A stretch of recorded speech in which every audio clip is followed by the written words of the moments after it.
Hello my dear friends, welcome to S class education. मित्रांनो, almost अर्धा December संपलेला आहे आणि आता आपल्याकडे फक्त हाफ डिसेंबर आणि जानेवारी असं एकूण 1.5 महिन्यांचा वेळ शिल्लक आहे आणि त्यानंतर आपल्या बोर्ड एक्झाम्स आहेत. सो मग अजूनही तुम्ही जर संस्कृतच्या अभ्यासाला नीट सुरुवात केली नसेल तर आतापासून काय केलं पाहिजे आणि कशा पद्धतीने अभ्यास करून आपण जास्तीत जास्त मार्क्स स्कोर करू शकतो ते आपण आजच्या व्हिडिओमध्ये पाहणार आहोत. सो व्हिडिओ शेवटपर्यंत पाहूया. Let us start. सगळ्यात पहिली गोष्ट आहे ती म्हणजे ॲज पर पेपर आपण बघणार आहोत की अभ्यास कसा करायचा. कारण आता आपल्याकडे इतका वेळ नाही आहे की आपण ट्रायल आणि एरर मेथड्स करत बसू. त्यापेक्षा बेस्ट आहे की आपण एक्झामच्या पॉईंट ऑफ व्ह्यूनेच अभ्यास करायचा आहे. सगळ्यांना माहिती आहे की सुगम संस्कृतम हा आपला पहिला भाग असतो ज्याच्यामध्ये 8 मार्कांसाठी प्रश्न येतात. त्यातला पहिला क्वेश्चन हा नेहमी चित्रपद कोशावरचा असतो, जो की अतिशय इझी आहे. आणि तुम्ही जर फक्त इतकेच पानं जरी केलीत 1, 2 आणि 3 तरी पण तुम्हाला या ठिकाणी 4 पैकी 4 मार्क मिळणार आहेत. यात पण तुमच्याकडे एक ऑप्शन म्हणजे एक ऑप्शनला असतं आणि कोणतेही 4 तुम्हाला सोडवायचे असतात. आता याचा अभ्यास नेमका कसा करायचा आहे? आय होप की बऱ्याच जणांनी हे ऑलरेडी सुरुवातीपासून केलं असेल. पण इन केस तुम्ही जर याचा अभ्यास अजूनही केला नाही, तर प्लीज ट्राय करा की तुम्ही ही सगळी चित्रांची नावं लक्षात ठेवाल. बाकी इंग्लिशमधली नावं तर आपल्याला माहिती आहेतच. सो थोडंफार लॉजिक लावण्याचा प्रयत्न करा. फॉर एक्झाम्पल स्टेपलरने आपण सगळे पेजेस एकत्र ठेवतो. सो इट्स योजिनी वगैरे असं काहीतरी तुम्ही लक्षात ठेवू शकता. आणि हे हाईड करून चित्र ओळखण्याचा प्रयत्न करा. फक्त ओळखायचं नाहीये तर लिहून पण बघायचं आहे. कारण कधी-कधी आपण ऱ्हस्व, दीर्घ, वेलांटी असेल किंवा उकार असेल, कानामात्रा असेल, त्याच्यामध्ये चुका करतो. आणि याचा आन्सर जेव्हा तुम्ही लिहाल तेव्हा ते परफेक्ट लिहिणं खूप जास्त गरजेचं आहे. कारण एकतर एक शब्द लिहायला पूर्ण 1 मार्क मिळणार आहे. त्यामुळे तो शब्द बरोबर असेल तरच तुम्हाला मार्क्स मिळतील. अदरवाईज एक जरी वेलांटी, कानामात्रा चुकला तरी पण तुमचे मार्क्स जाणार आहेत. ठीक आहे? सो त्यामुळे एक जास्त वेळ नाही लागत हे सगळं पाठ करायला. ऑलमोस्ट 2 ते 3 दिवस जरी तुम्ही कंटिन्युअसली 2-3 वेळा रीड केलं, तरी पण सफिशियंट आहे. तुम्हाला हे नक्कीच येणार आहे. ठीक आहे? सो कमीत कमी एफर्ट्स टाकून जास्तीत जास्त मार्क्स मिळतील तुम्हाला. त्याच्यामुळे हे करायचं आहे. याच्यामध्ये पण असं येतं, की उपयुक्त वस्तूंमधलं एक चित्र, वस्त्राणीमधलं एक चित्र, खाद्यपदार्थामधलं एक चित्र, रुचयःमधलं एक चित्र आणि क्रियाहामधलं एक चित्र. तुम्हाला जर असं वाटतंय, की क्रिया हा किंवा कुठलातरी एक पार्ट अवघड आहे, तर तो सोडून द्या. कारण तसंही तुम्हाला 5 पैकी कोणतेही 4च चित्र जे आहेत, तर त्याची उत्तरं लिहायची असतात. सो यापैकी कोणतेही 4 तुम्ही करू शकता. ठीक आहे? आफ्टर दॅट नेक्स्ट क्वेश्चन विचारला जातो, तो म्हणजे संख्याः अक्षरैः अथवा अंकैः लिखत. आता याच्यामध्ये काय येतं, तर तुम्हाला 1 ते 100 पैकी एकतर अंक दिला जाईल किंवा अक्षरं दिली जातील आणि त्याचं तुम्हाला उलटं जे आहे ते लिहायचं असेल. ठीक आहे? सो हे अगेन ईझी आहे. तुम्ही 8वी पासून अंक अक्षर करता आहात. सो त्याच्यामुळे तुम्हाला हे येत असावं. आणि जर तुम्हाला प्रॅक्टिससाठी काही क्वेश्चन्स हवे असतील तर पेज नंबर 7 वरती हे जे काही क्वेश्चन्स दिलेले आहेत. अच्छा, इथे सांगितलंय page number 7. Yes, page number 6 आहे ॲक्चुअली. ओके. सो या ठिकाणी तुम्हाला जे दिलेलं आहे एवढं तुम्ही प्रॅक्टिससाठी केलं तरी पण सफिशियंट आहे. कारण यातला 1-2 तरी विचारलं जातंच. पण ट्राय करा तरी पण तुम्ही 1 ते 100 तुम्हाला ॲटलीस्ट माहिती असलं पाहिजे काय म्हणतात कशाला ते. आणि फक्त माहिती असून उपयोग नाही तर लिहिता पण आलं पाहिजे. अगेन कानामात्रा, वेलांटी चुकलं की याच्यामध्ये मार्क्स जातात. सो प्रॅक्टिससाठी तुम्ही हे अंक अक्षर जे आहेत तर ते करायचे आहेत. आफ्टर दॅट नेक्स्ट क्वेश्चन विचारला जातो ते म्हणजे समय स्तंभ मेलनम कुरुत. आता या ठिकाणी बघा तुम्हाला समय स्तंभ मेलनम कुरुतसाठी ऑलरेडी हे पेज जे आहे ते दिलेलं आहे. याच्यामध्ये पण किती ईझी आहे. आता हे लक्षात ठेवायचं असेल तर ट्राय करा की तुम्ही प्रत्येक वेळी जेव्हा घड्याळामध्ये बघाल तेव्हा किती वाजलेत हे संस्कृतमध्ये सांगण्याचा प्रयत्न कराल. जेणेकरून तुम्हाला यासाठी एक्स्ट्रा एफर्ट्स घ्यायची गरज नाही पडणार. आता बघा 6 वाजले तर षडवादनम, मग 6 वाजून 5 मिनिटं झाली की पंचाधिक षडवादनम. सो याच्यामध्ये डिफिकल्ट ॲज सच काही नाहीये. जेवढी मिनिटं झाले तेवढं आपण त्याप्रमाणे आपण बोलणार आहोत किंवा 6:30 झाले असेल तर सार्ध बोलणार आहोत. सो हे काही स्पेसिफिक शब्द लक्षात ठेवायचे आहेत. बाकी जे आहे तर ते इन जनरलच आहे. सो अगेन हे सगळे जे काही मार्क्स आहेत, चित्रपदकोश असेल, संख्या असेल किंवा स्तंभमेलनम असेल, म्हणजे समय असेल, तर हे सगळे मार्क्स मिळवणं खूप जास्त ईझी आहे आणि याच्यामध्ये 8 पैकी 8 मार्क आरामात मिळतात. सो जास्त एफर्ट्स न घेता तुम्ही आरामात 8 मार्क मिळवू शकताय. फक्त चित्रपदकोश करायचा आहे, समय करायचा आहे आणि संख्या करायचा आहे. आफ्टर दॅट नेक्स्ट आहे विभाग दुसरा, जो की आहे गद्यम. 20 गुणांसाठी आहे आणि या ठिकाणी 2 गद्य विचारले जातात.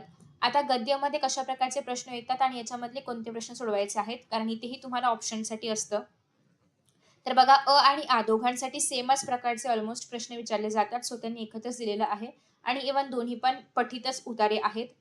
सो पहिला जो याच्यामधला प्रश्न असतो या ठिकाणी हे तुम्हाला प्रकार सांगितलेले आहेत. या प्रकारातले कोणतेही 4 प्रश्न एक्झाममध्ये येतात आणि त्या 4 पैकी तुम्हाला कोणते पण 3 सोडवायचे असतात.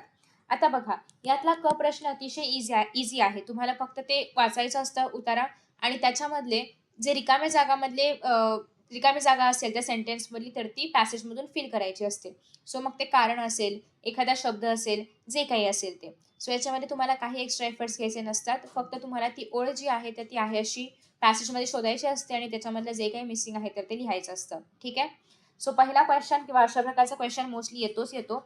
फक्त इतकंच की लिखत सांगितलं, याचा अर्थ जो प्रश्न दिलाय तो पूर्ण लिहायचा आणि मग तिथे ज्या ठिकाणी ब्लँक असेल त्या ठिकाणी तुम्हाला तुमचं उत्तर लिहायचं आहे.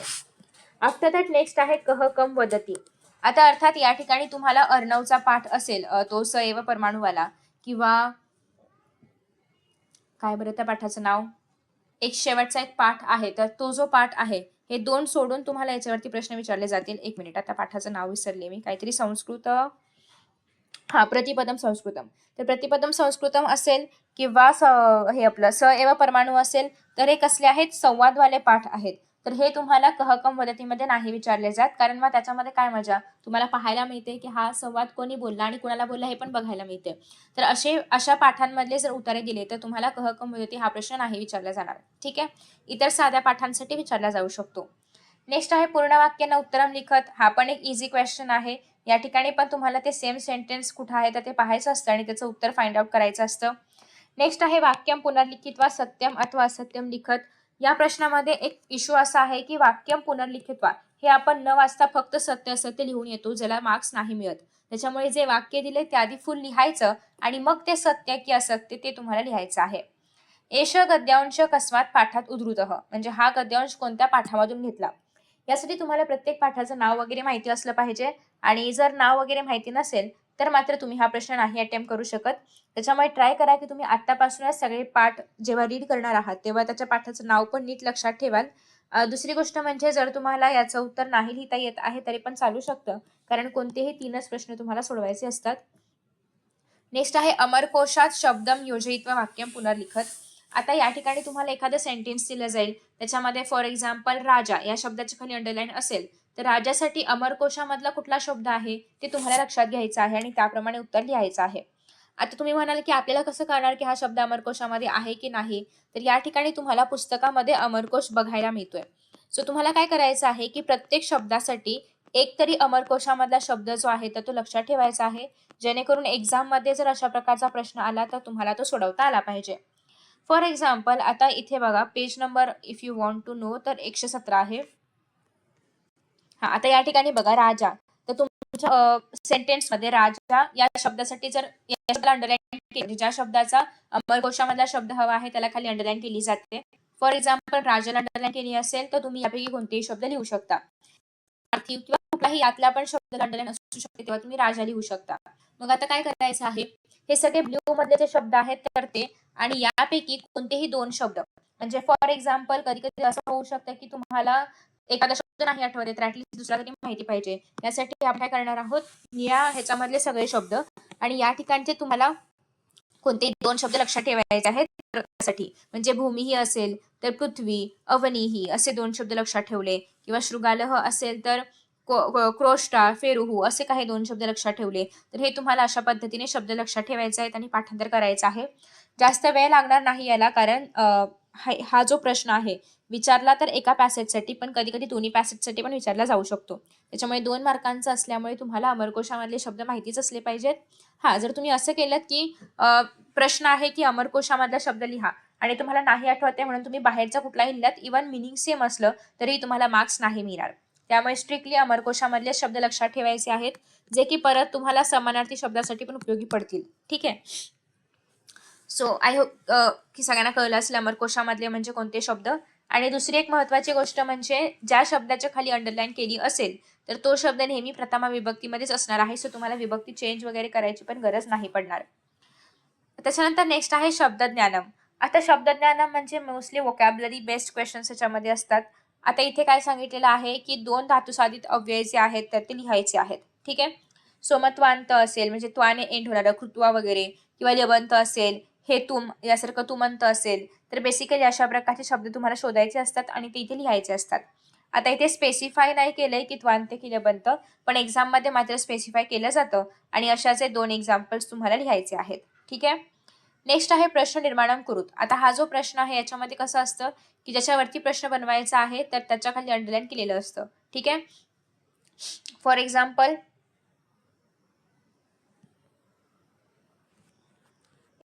साठी आपण काही घेऊ शकतो का हे बघते मी. 1 मिनिट.